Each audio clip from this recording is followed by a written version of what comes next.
दशरथ राजा को कोई संतान नहीं थी, दुखी रहते थे।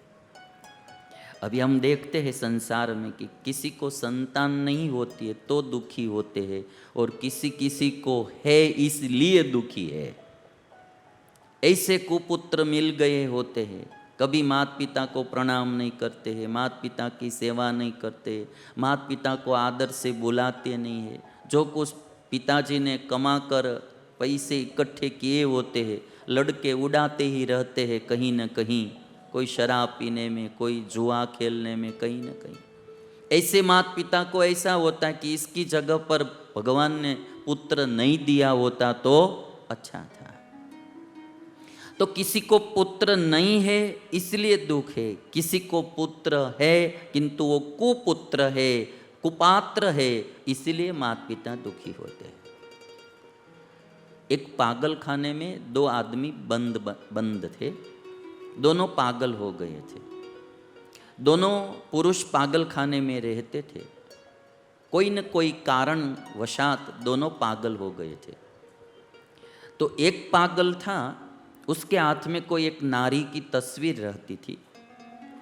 वो तस्वीर को बार बार देखता रहता था, चुंबन करता रहता था, और तस्वीर को कभी भी छोड़ता नहीं था, अपने पास ही रखता था वो नारी की तस्वीर को। और दूसरा जो पागल था वो जोर जोर से दहाड़ता रहता था, चिल्लाता रहता था, और अपना सर दीवार पर पटकता रहता था, चिल्लाता था, सर दीवार पे पटकता था। ऐसे ही वो अपना जीवन गुजार रहा था। दोनों पागल हो गए थे। पागल होने का कारण यही था कि जो पहला पागल था वो एक नारी को प्रेमी, जो अपनी प्रेयसी थी, उसको पाना चाहता था किंतु पा नहीं सका जीवन में, और उसके विरह में, उसकी याद में वो पागल हो गया। तो वो अपनी प्रेयसी की तस्वीर हाथ में रखता था और देखता रहता था, चुंबन करता रहता था, और उसी को ही हाथ में रखता था। और वही प्रेयसी की शादी दूसरे पागल के साथ हो गई थी, वो इसलिए पागल हो गया था। इतना तंग करती थी वो, इतना परेशान करती थी, वो परेशानी में वो पागल हो गया था। तो एक को नहीं मिली इसलिए पागल हो गया, और दूसरे को मिली उसमें वो पागल हो गया। तो ये संसार भगवान ने ऐसा बनाया हुआ है हमारे कर्म के अनुसार। कुछ मिलता है तो भी हम दुखी होते हैं, नहीं मिलता है तो भी हम दुखी होते हैं। तो ये चीज़ तो पक्की है। कहीं न कहीं अभी आप देखेंगे तो लोग परेशान रहते हैं। जिसकी शादी नहीं हुई है वो भी परेशान है कि शादी हो जाए तो अच्छी बात है, और जिनकी हो गई है वो भी कभी कभी दुखी होते कि नहीं किया होता तो अच्छा था। दोनों परेशान होते हैं। एक ससुर जी ने अपने दामाद जी से पूछा एक दिन कि दामाद जी, आप शराब पीते हैं तो पहले कभी बताया तो नहीं, आप शराब पीते हैं तो कभी आपने बताया तो नहीं। दामाद जी ने कहा कि आपकी बेटी, तोहरी बेटी भी खून पीती है तो क्या तुमने बताया था? तोहरी बेटी भी खून तो पीती है। तो कभी शादी करने के बाद भी लोग दुखी होते हैं। और मैं यहाँ का कुछ जानता नहीं हूँ, गुजरात में तो हम कभी कभी सभी से मिलते रहते, तो सभी को शादी के बाद एक बार विचार तो आता ही है कि शादी नहीं की होती तो अच्छा था।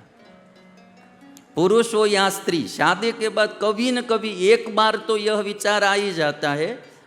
80%, 20 को हम छोड़ देते हैं, 80% लोगों को एक बार विचार आ जाता है कि शादी नहीं की होती तो अच्छा था।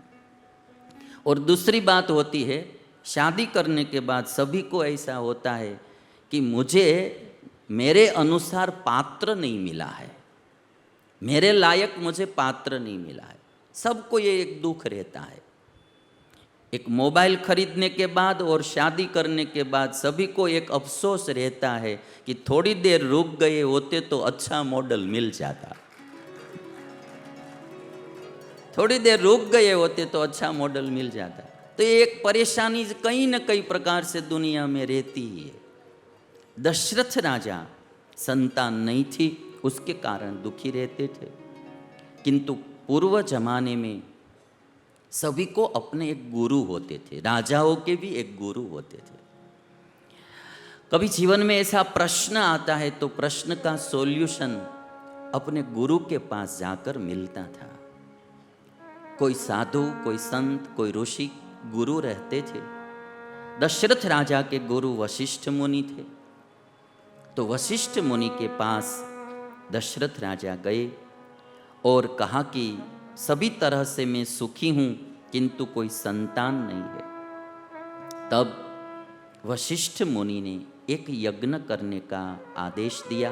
पुत्र प्राप्ति के लिए अश्वमेध यज्ञ करने का कहा। दशरथ राजा ने अश्वमेध यज्ञ का प्रारंभ किया। ऋष्यशृंग मुनि आए। ऋष्यशृंग मुनि ने यज्ञ करवाया और जब यज्ञ पूर्ण हुआ तो योगाग्नि में से एक दिव्य पुरुष प्रकट हुआ। और योगाग्नि में से दिव्य पुरुष प्रकट हुए और दिव्य पुरुष के हाथ में एक खीर का पात्र था, खीर भरा हुआ पात्र।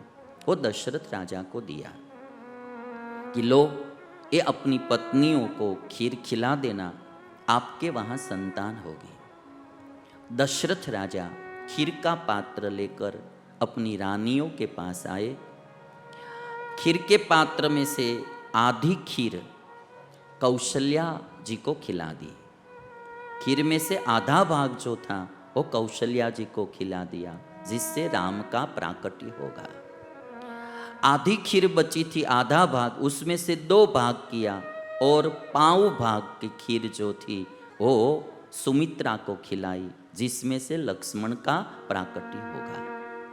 और 5 भाग का जो खीर बची थी उसका 2 भाग किया और 1 भाग सुमित्रा को दिया और दूसरा भाग कैकेयी को दिया, जिसमें से शत्रुघ्न और भरत का जन्म हुआ। तो कौशल्या मैया के उदर में भगवान श्री राम ने प्रवेश किया और माता के उदर में भगवान श्री राम धीरे धीरे वृद्धि बढ़ने लगे। इधर ब्रह्मा जी ने सभी देवताओं को बुलाया और कहा कि आप सब, जो पृथ्वी लोक में भगवान का अवतार हो रहा है, वाल्मीकि रामायण में थोड़ा कुछ लिखा है, किंतु तुलसीदास जी ने तो बहुत विस्तार से वो बात लिखी कि जब पृथ्वी पर भार बढ़ा और पापाचार बढ़ा तो सभी पृथ्वी गाय का रूप धारण करके देवताओं के पास गई और अपना दुख व्यक्त किया। तब देवताओं सब ब्रह्मा जी के पास गए और ब्रह्मा जी ने सभी देवताओं को साथ में लेकर कहा कि हम सब भगवान की शरण में जाएंगे और इस पृथ्वी पर जो पाप बढ़ रहा है, भगवान अवतार लेकर ये पाप दूर करेंगे, पापियों का संहार करेंगे।